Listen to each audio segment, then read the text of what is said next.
My name is Kelvin Taylor, and I do development work for this college. That means, among other things, that I get to have the pleasure of interacting with people in the business and the business world and in the community about supporting this college by means of things like scholarships and mentoring and internships and all the other wonderful ways that we can work together. We can work with the community and the community can work with us. And in that capacity, I've had the pleasure of being introduced to our speaker today. His name is Jay Anders. Jay is an Associate Vice President and Deputy Director for Black & Veatch, one of the largest engineering firms, consulting engineering firms in the country and globally. His career as an engineer has spanned over 30 years, following service in the United States Navy in the submarine service. Jay spent an extensive amount of time working at TVA, largely in the area of hydropower. Is that correct? Yep. Since that time, he's moved over to the consulting engineering side of the world, but he continues to work extensively on hydropower projects in a variety of capacities. And he currently serves as chairman of the board for the National Hydropower Information. So Jay has already challenged me this morning and gotten my brain working, so hopefully I'm sure he'll do the same for you as well. Great, thank you.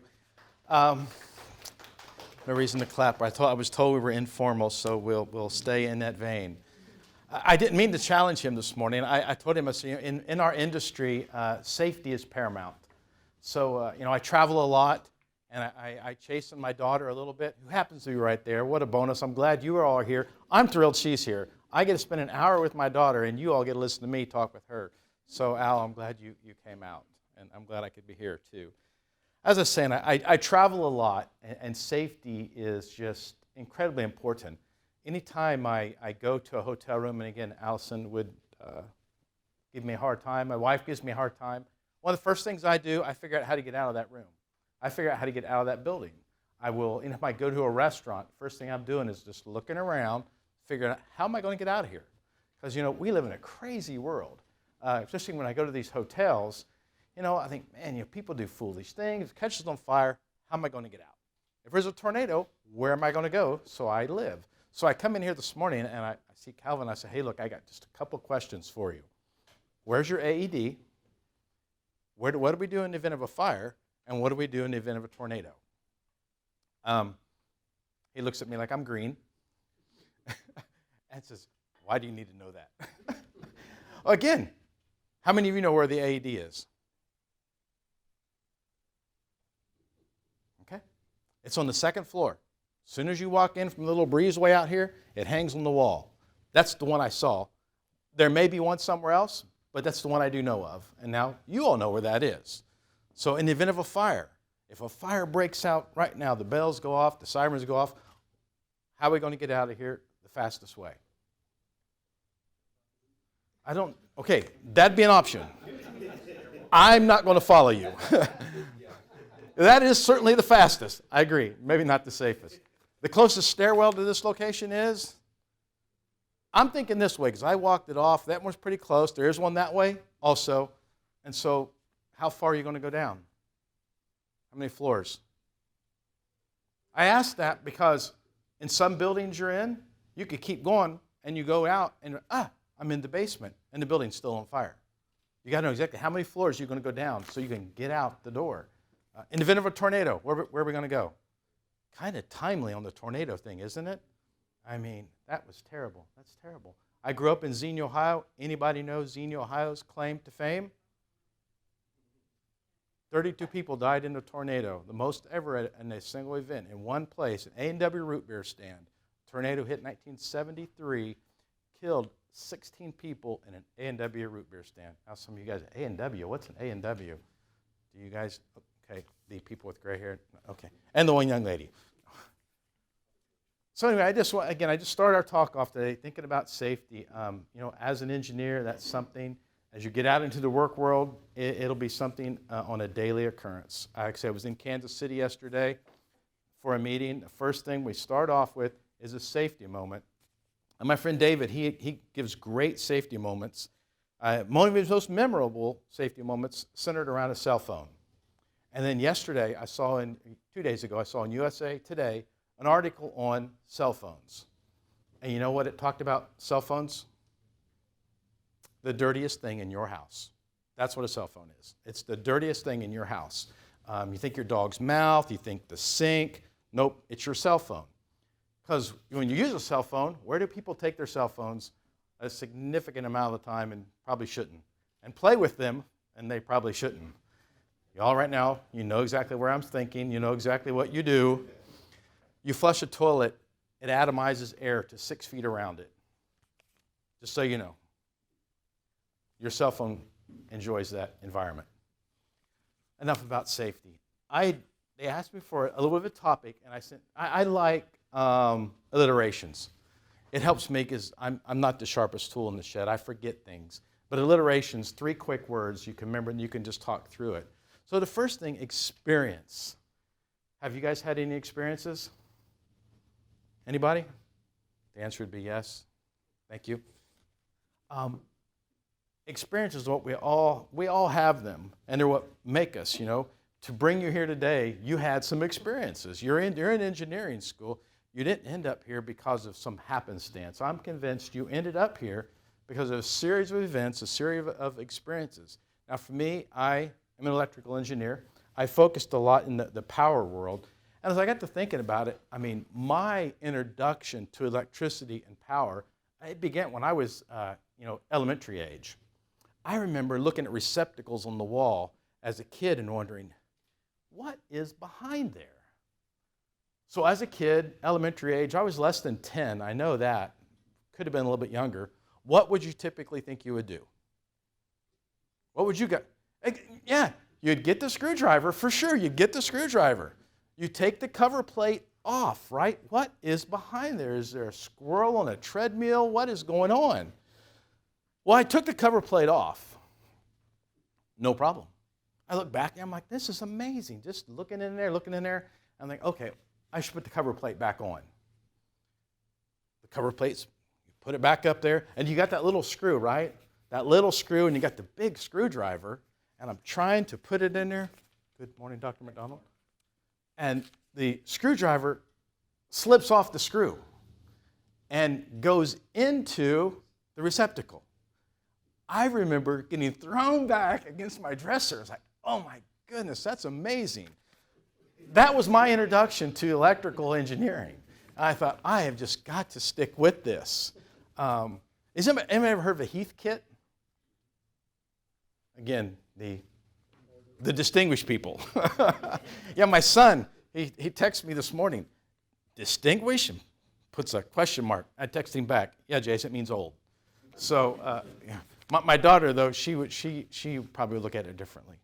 I would tell her differently. She's the smartest one in the family, most outstanding student in the family. So we have to say good things about her. My son, he more one words. So, so a Heath kit. These were things we actually used to build things as kids. I remember the first Heath kit I got. It was a crystal radio. So I built this little crystal radio. They give you all the parts, right? You just have to follow the directions. And I got to admit, even as a young man, I sometimes struggled with reading directions. But still, I put my crystal radio together. I had my wire, went out my bedroom window, clear up to our old barn on the hill. And I said I grew up in Ohio, so I would listen to the Reds ball game on my little crystal radio. And this is back when the Reds were actually good in the 70s. And they used to win a lot of games. I'd listen to my little crystal radio. Still, though, I went to high school like many of you. We actually had shop class back then, which was great. We actually had to learn different things in a very practical world instead of, I think liberal arts are great, but I also like the shop side of it. I had electronics all through high school. Back in those days, we had vacuum tubes. Most of you probably don't even have ever seen a vacuum tube. Maybe you have an old TV or something, but we had our vacuum tubes, and I remember our teacher, Mr. Wilson. You know, again, public high school, back in the 70s, maybe people did things a little bit differently, but he would get people's attention because sometimes people would go to sleep in class or whatever, and he could charge up these capacitors, and then he would discharge them on your elbow or on your ear. So it was a great way to really keep your attention. And again, I thought it was just great. I said, man, I have just got to keep learning about this stuff. Well, so I went off to school, and now I look around. There's a couple people that have not recently graduated high school in the room, right? But there's some of you that have. So first off, any military veterans in the room? Thank you. Others? Thought maybe some of you guys were younger or whatever. Well, like I said, I went off in the Navy, spent about 8 years on a submarine out of Pearl Harbor. Got to see a lot of neat stuff, experienced a lot of stuff, and got highly motivated to realize that I saw the guys that went to engineering school, and I saw what they did. And I saw those of us that did not go to engineering school, what we did. We were into bilges. We were painting bilges, cleaning things, working all kinds of long hours. And the guys that went to college and got their engineering degrees, they were watching us work. And they were up front telling us what to do. So first, let me say, y'all have made a great decision. Stay with it. You know, I think back some of the experiences I had when I was here at UTC years ago. A few things, real salient moments, and I would say this, and Gary, I'll say it to you in front of you, but I've said it to my daughter. You guys are blessed to have this man here. I mean, I remember the class I had with Gary. Oh, my goodness, just great learning. You, Dr. Jones, I mean, outstanding teachers. Go visit these guys. Talk to them. They want to help you. They want to encourage you. They want to see you graduate from here. They don't want to see you in a year, 18 months, dropping out and not finishing your degrees. That's what I did. I went to college for 1 year. Got distracted, hanging out with my friends, having more fun than educational experiences. And so that's why I went off and I spent a year in the Navy. I spent a year in college and then 8 years in the Navy. So I got my little head screwed on right and decided, look, you know what? You might as well be motivated and get through school. There's lots of people here to help you. So that's this piece of advice I would share with you. No one wants to see somebody fail. I'm pretty convinced of that. Now, there's some sick people out there. There's no doubt about it that probably go through life hoping somebody will fail. But I'm convinced, by and large, most people want to see you succeed. And they want to help you succeed. Seek those people out. Avoid the others. I think you would do really well in that regard. My notes I presented for myself were about a half a page. So I'm going to quickly look at a couple things I wanted to share here. In education, right? Education, you guys had some very formal education moments, right? You went through elementary school, you went through high school, now you are here at UTC. All very formal. But think about the informal things in your life, right? How much have you learned outside of this classroom? Has anybody learned anything outside of the university? Anything outside of your high school, your elementary school? Yeah, those informal things. Mark Twain has a great saying, a man that carries a cat by the tail will learn things that he can learn in no other way. You know what I mean? Maybe some of you held a cat by a tail. And I don't mean going like this. Yeah, you know what I'm saying? There are certain things you are going to learn, and there is no other way except to learn them in a very practical way. As a parent, and even as your professors here, they are trying to impart wisdom onto you. They are trying to point you to that path of lesser resistance. And I go back even to the analogy of my son and my daughter. Jason is more one to want to experience things. And just by the way, I did speak to Allison beforehand, and I do have her permission to share a few stories as long as they're not embarrassing stories from her childhood. Is that correct, dear? So we're not going to talk about how she was bald till she was almost 3, and everybody thought she was the cutest boy in the world, and we would constantly have to explain that actually she's a girl, and get it clear that I am her father, not her grandfather. That has a lot to do with my hair. That was probably more embarrassing to me than to her. That only happened a couple of times, and I think those people will recover. So the idea of formal vice informal education. You know, I was strong on the informal side of it too. I like to go out and do things. Now, as far as, you know, like with Allison, you know, we still, I say used to, we still do. We work a lot on automobiles. We take things apart, put them back together. Sometimes we have struggles after we put them back together, but that's okay. So how many of you actually engage with like automotive type things? Anybody do things like that? Kind of? So you guys are probably ones that your mom and dad were wanting to throw away an old computer, and you guys would grab that old computer and take it apart and see what's inside. Hopefully it was unplugged at that moment in time. But you know, and try to put them back together, or maybe try to upgrade them, put in this new motherboard, maybe this new hard drive. You're out there and you think, hey, this would be a really cool app that I could go, and you guys would like start programming your own apps. Again, that's more that practical side of education. But you know, here in the engineering world, there's a lot to be gained here. And like I said at the beginning, you guys have made a great choice. Stick with it. Stick with it.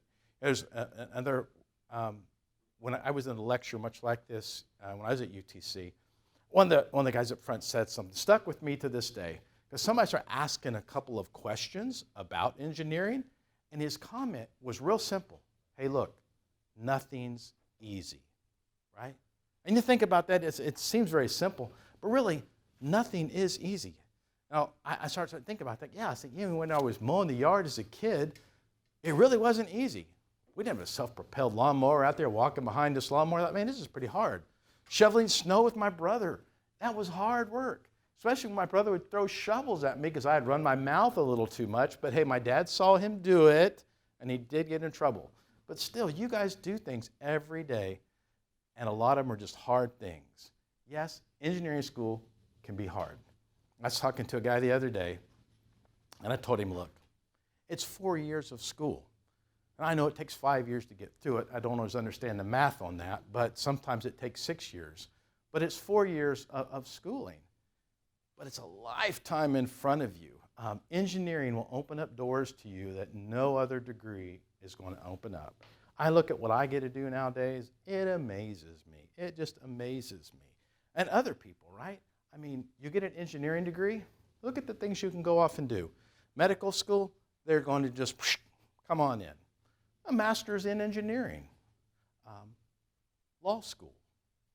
Or you can just go be an engineer, which is pretty wonderful in itself. That's something that I've been able to do and enjoyed it greatly. Now, I did come back here. I got a master's in management.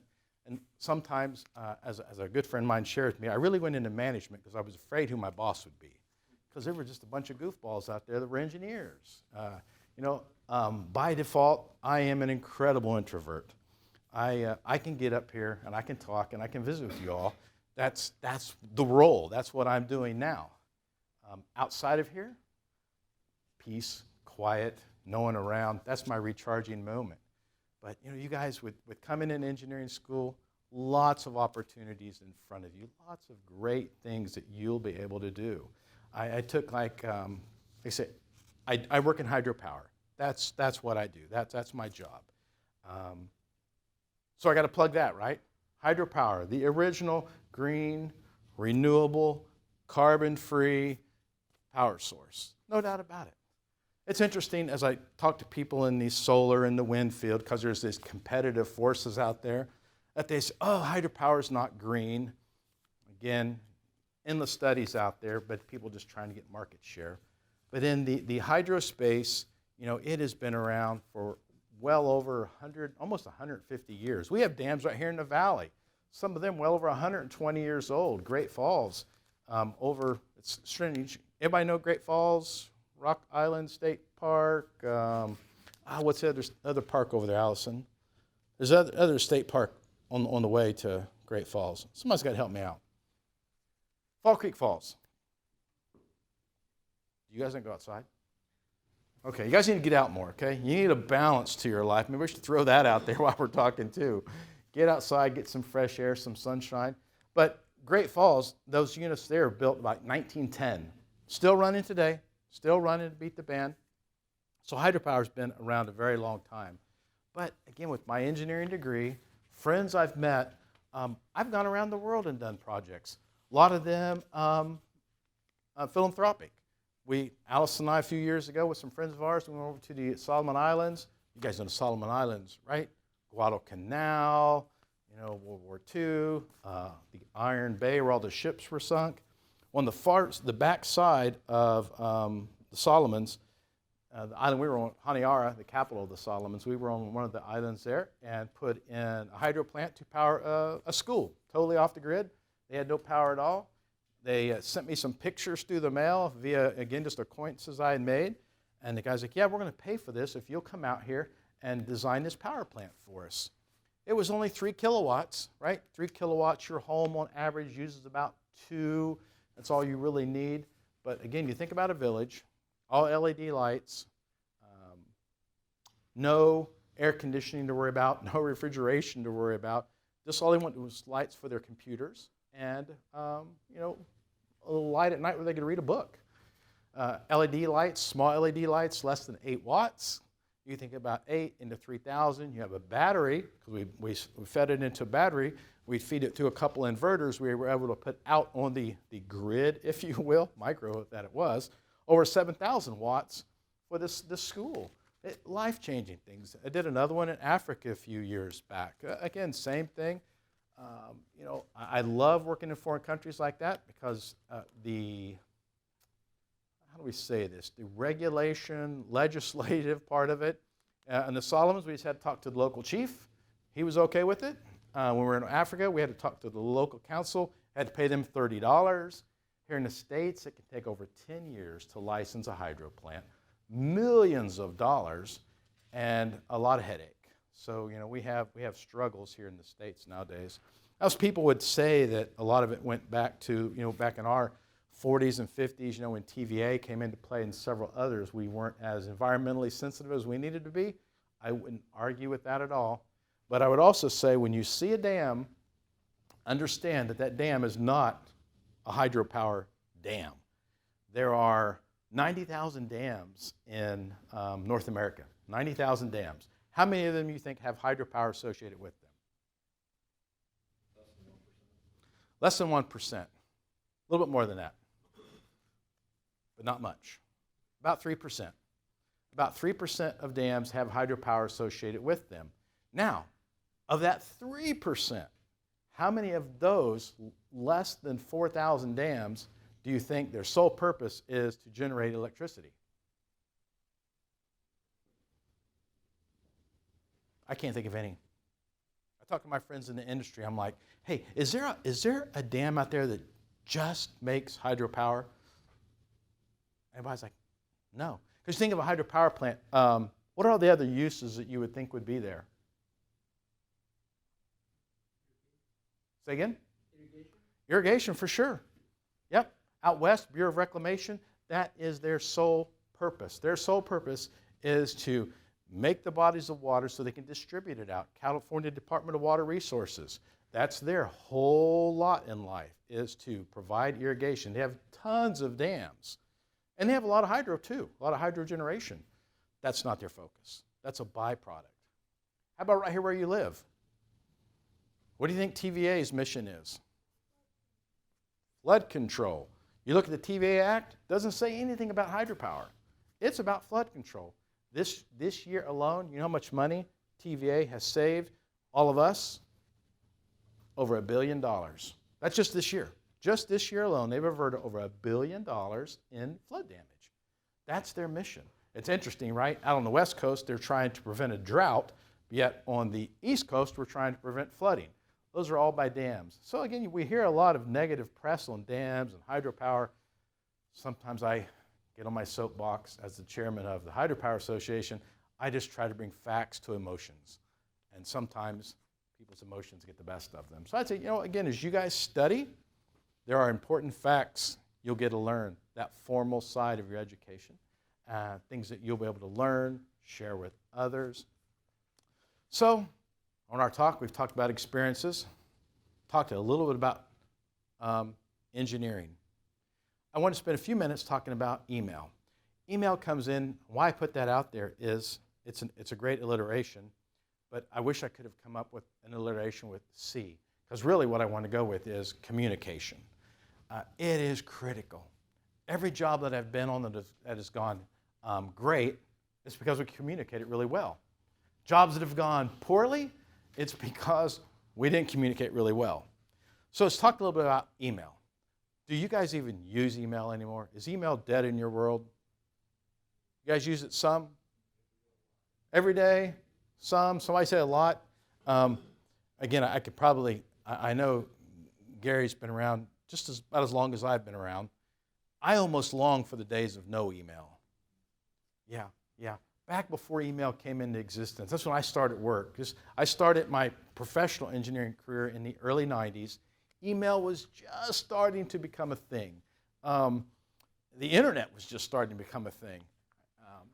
But when we wanted to communicate with somebody, it's weird what we would do. It is incredibly weird to think about it. We'd actually get up out of our chairs, and I was in the TVA complex, and we would walk to somebody else's office, and we would sit down in the chair next to them and talk to them. It just blows my mind, because nowadays, you talk to somebody, they don't even want to pick up a phone, let alone go walk across campus to go see one of your professors to have a conversation with him. But that's what we did. And it was unbelievable, the friendships we made, the people, I'd say even in the TVA complex. How many of you have been in the TVA complex? Anybody interning down there? A couple, yeah. So, the TVA complex kind of big, kind of stretched out, knew it like the back of my hand. I take people from my company in there nowadays, and they're just like, which way's up? Because you can get turned around, but yet we would walk around and talk to people and visit with them and figure out how to get stuff done. Interoffice mail, you ever see those little envelopes? They have a little string on them, and you kind of whip the string to close the law. You guys ever see those? You know what I'm talking about? That's how we would send a note to people. That was our snail mail back in the day. At TVA, we actually had this little robot cart that would drive around the office, and it would stop at the different mail stops in the complex, and we would throw our mail in there. And so if you want to write somebody a note, and this is amazing, right? Like nowadays, you guys, somebody says something to you in the email world, and you want to at least acknowledge it, at least you should. So you'll put a quick thanks, send. Well, what we used to do, we would get a letter, piece of paper, and you get a pen, and you would actually write something with your hand. It was very meaningful. It was really meaningful, because it didn't happen a lot, but when it did, when somebody showed appreciation, it was so much more meaningful. Nowadays, like I say, in the email world, it's so easy to just quickly shoot 2 words off to somebody, and then you'll end up with somebody like me. I have right now almost 5,000 unopened emails in my corporate account. 5,000 of them. Every day I'll get hundreds of emails, and so I've got to quickly scan down through them, which ones are meaningful and which ones am I unfortunately not going to have time for, right? Because you think of all the time that email can take. It can take a great deal of time. So usually, like when I'm on the airplane last night, so I forgot to say it at the start, so if I'm mumbling and rambling, show me grace, because I was flying I got home midnight last night. I got at midnight in Kansas City the day before. And when you get to a place late, they just want to go and start early in the morning anyway. It's kind of just the way it rolls. And then I had all my staff in our Chattanooga office. I sometimes get it be equally as rotten to other people. I had my staff come in from California, and we started our meeting in my office at 8 o'clock on Monday morning. So you can do the math on that. They were in our office at 5 o'clock on their time. So email, I think it is a good thing. I remember when people started getting it, I thought, man, this is going to be great. I can send somebody a quick note, and I can get some information from them, and I'm not going to have to, write a letter, or I'm not going to have to call them. So it was an introvert's dream. I'm thinking there's at least one introvert in this room. So there could be 1 or 2 more. Email is good. It is productive. It is the way business is done. Texting, IMing. Anybody use Teams? I know Ariel does. Ariel's an intern at my office. Outstanding young lady. We're thrilled to have her. IMing, text messaging. You know, I'm going to tell you something. If you send somebody an email, 99.999% chance they received it. You don't need to call them and ask them, did you get my email? You don't need to text them. Did you get my email? They got it. They got it. If a couple days later they didn't get back to you, I think it's okay then to call them. Did you get my email? Yeah, they got it. They ignored it. I'm ignoring almost 5,000 of them right now. Not intentionally. I don't want to, but people didn't follow some simple etiquette, and they filled up my mailbox, and I just can't get to all of them. So I do prioritize.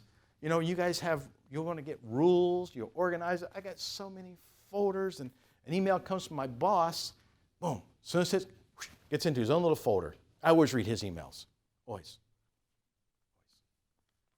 A couple other people, I know who they are. Again, I'll get to those emails. Anybody that works for me, I get to all their emails.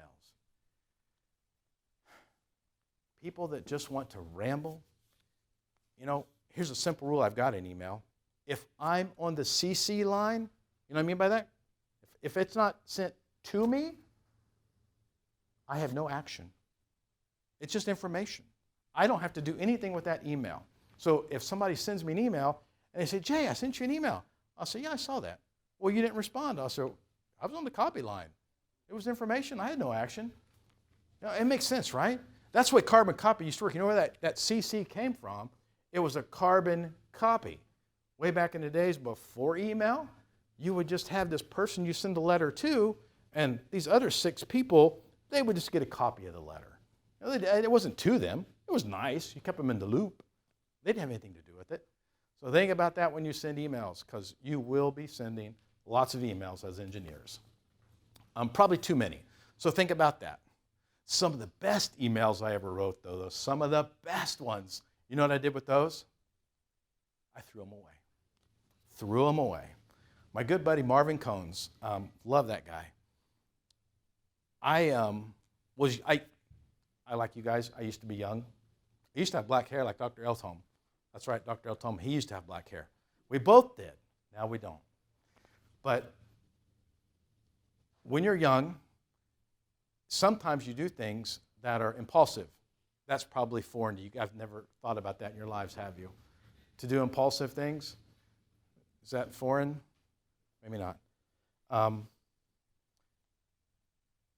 There's a lot of people that you're going to work with that are unfortunately, they're not like you. They're not. They're totally different than you. They're not wrong. You're not right. They're just different. They're going to send you an email, and you're going to get that email, and you're going to be like, what is that idiot thinking? Understand? He's already thinking that about you. What is that idiot thinking? That's why you got the email. Now you have a choice. You have a choice. And that's why I say some of my best emails have ended up in the trash can. Because I've got those emails before where somebody is just showing me their backside, and I'm like, goodness sakes, why are they being like this? And so I'll just get into typing my email, and I'm just giving it my best. It's therapy. You know, you write it out, you get it out of your system, and then you delete it. Just delete. Don't even hit the reply button. And if you hit reply when you're typing that email, take their name out of the line that it's going to go to. Don't have anybody's name there. It's comical, I think, of the emails back when email first came out. There's the reply all button. Well, this was back before people had some rules in place for reply all. So again, I'm working at TVA. There are over 20,000 people, and you know, you get this message from on high, and you know, right or wrong, the message from on high came down, the whole company gets the email. Well, then you got the guy that's not taking my advice. And he writes that email back and shares his thoughts, and he's reply all. And I know Gary remembers, I'm sure it happened here at UTC too, you know, and somebody hits that reply all, and they show their emotions, and the email goes out to all of TVA, 20-some thousand people, and here's this, you know, little, you know, engineer sitting in his cube thinking he was brilliant. Email can get you in a lot of trouble. So my advice is show a lot of grace in the email world. And I think about, you guys text a lot, okay? 90% of you text a lot. Emojis are not emotions. They're just cute little faces on your thing that, show you're smiling, show your, you got your gifts. My son sent me a gift this morning. I'll talk about that later, but anyway. He sends me a cute little gift thing this morning. Okay, it makes me laugh. It's cute, but it's not emotions. People don't get to see your face. They don't get to see your hands flipping about like you're, Italian or something. There's a lot goes on in email world and in texting world that is totally lost, 100% lost. But when I would go walk from my office to somebody else's office, and I could sit there and talk with them, or, like you guys, Skype, and I think it's okay. I see people walking to the airport with their little phones like this, looking at the person. That's kind of cool. I think that's going to be okay. You can see somebody at least. You can hear their inflection in their voice in texting and in emailing, IMing. What do we call it in Teams? What is it called there? Chatting? Yeah, we chat. In Teams, you chat. It's the biggest interruption in the world, but that's just my opinion. I think there's a value for it, but like everything else, people do away with the value on it. So I want to talk about emailing because of the idea of communication. It's going to be critical to your success. Even nowadays, with your professors here, with your mom and dads, with your buddies, the friends that you're friends with, do you communicate with them? Or do you just text them? Okay? There is a difference. Texting is not communication. Email's not communication. Communication, there's a loop, right? You guys get it, do loops. You do communication. It's not just a plopping words out there and people pick up on them. Your career will be very successful as you learn to communicate very clearly. We have a thing that people say, you can't over-communicate. You can over-email, you can over-text, but you can't over-communicate. Emails don't need to be long. They shouldn't be long. My own personal rule is, if I email somebody, and then they email me back, and then I have to email them, that should be it. Because at that point, when 3 emails are swapped, we need to be talking. You need to be talking. Now, I don't want to totally bash email, make you think, man, that guy doesn't even know how to email. What a loser. No. If you need to talk to 45 people at one time, send an email. You inform through email. Difficult to say you're going to hold a conversation. Email's not for a conversation. It's just for you let people know what's going on in the world on some specific topics. But I would encourage you to question your emailing. Like I said earlier, show a lot of grace in emails. Always assume people are being positive. I'm a big believer in, I think most people are positive. I think most people are well-intended. I think most people want to be a good worker. They want to do a good job. If you approach it like that, when you get that stinging email, you can take a step back and say, okay, we have clearly miscommunicated here. You don't have to become aggressive or passive-aggressive if that's your nature. Just figure out what's going on. Say, hey, I think I've misunderstood something here. And get it straightened out quickly. Don't allow that communication, emailing, to get you into a pickle. It'll happen. I go back to the idea of communication at the point in life where you are now. You can email your professors. You can probably text some of them. I would encourage you to go to their office and talk to them. Get to know them. They're great people. They're just like you. They're just like you. They are just trying to get through this crazy thing we call life, and their lot in life right now is that of a college professor here to help you. Try to make your life easier, try to get you through and onto a career in engineering. We're desperate for engineers. Let me look around the room. Of course, there's Ariel. Trying to see. Okay. it's hard to find good engineers, okay? I interview engineers all the time. We are always looking at Black & Veatch. Right now, we have almost 500 openings in our company. 500 openings. We struggle to find people to fill those openings. We want people. We're desperate for folks to come. I was just on this project I was talking on yesterday. It's when we're signing up. It's going to be $1 billion project. You know how much engineering you need for $1 billion project? Our estimate right now is standing at over $40 million. How many engineers do you need to do $40 million worth of work when $20 million of it has to be done in the first year? You know how many? I don't know how many. I didn't do the math on that. But it's going to take a lot. And that's what I told my boss yesterday when he asked, Jay, do you have the people to do that? My answer was, yes. I just don't know where they are. I just don't know where they are. I told him I think our global workforce is going to have to get kicked in to help us out. We have folks over, throughout the world, but we are going to need a lot of folks. Not just one job, right? And this is just one company talking with you today. We need so many engineers out there. You know, you guys think about the idea of what engineering is. Engineering, the application of math and science. And you go to Merriam-Webster, and they further define it as to help mankind, to help the world out. You guys have a very noble purpose of what you're getting into. You know, just to be an engineer, that can get really boring. But again, step back and say, why am I doing this? I mean, engineering is a noble purpose behind what we do. You know, people need us. We're not doctors. We're not going to go take somebody's heart out of their chest and play with it and put it back in. But we're going to have all the knowledge, all the tools that doctor needs to do that.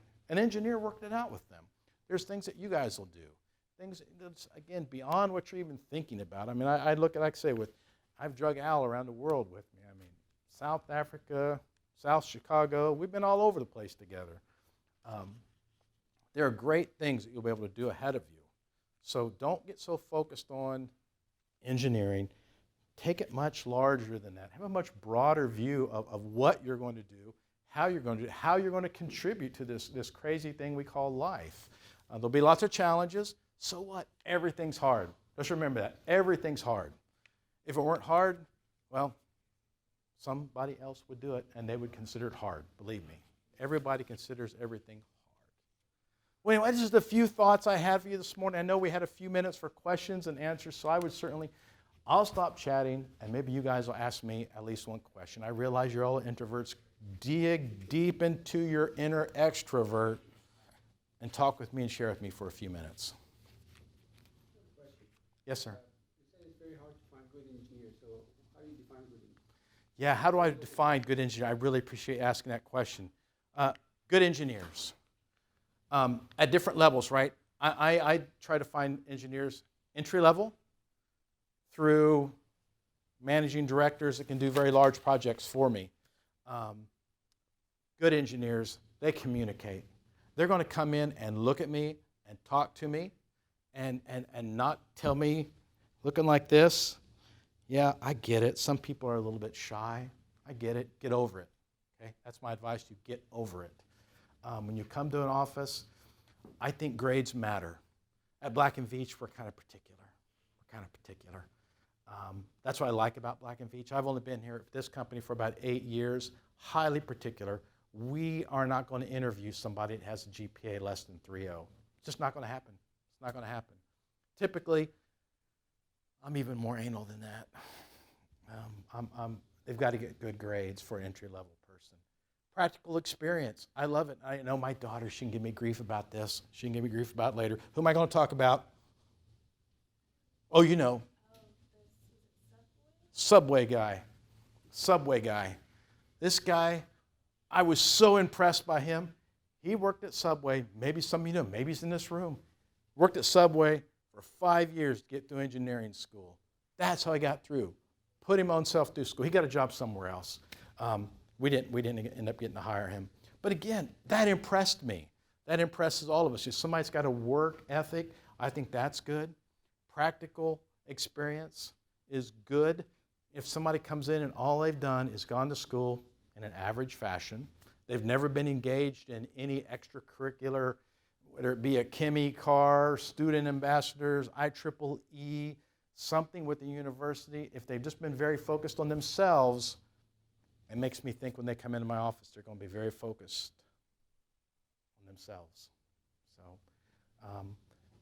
I think young engineers should know how to draft.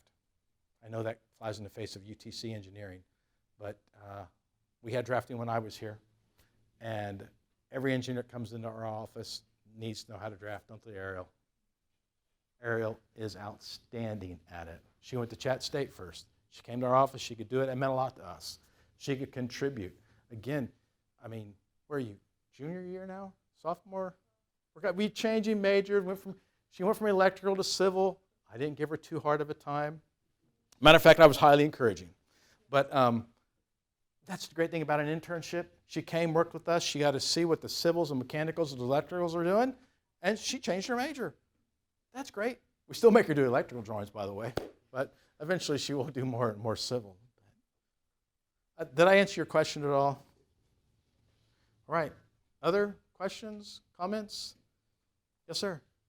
Other than engineering, do you also have other openings for computers, logistics, and things like that as well?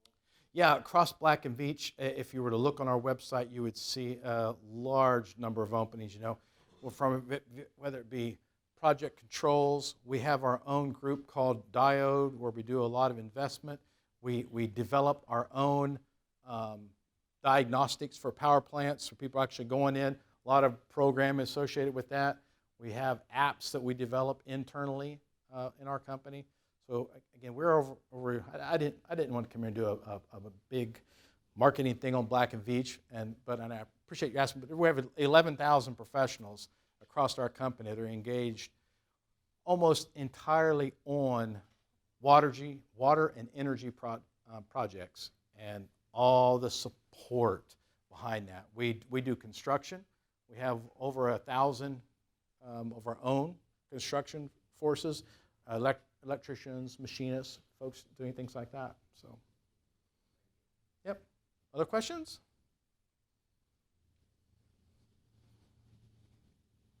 So again, I'm just noting, I talked to you about communication, and the two seasoned professionals in the room are the only ones. Get over it, guys. I know group dynamics are difficult. You get more than about 14 people in a room and your arms get really short. I don't know, a little alligator or something. But you need to be able to speak. It will serve you well as you continue to grow in your careers. Well, if you guys have no more questions, I will wrap it up and turn it back over to the boss. Where's the AED? Second floor. In the event of a fire, have your path figured out. In the event of any inclement weather, have your path figured out, guys. All right. Thank you for your time today.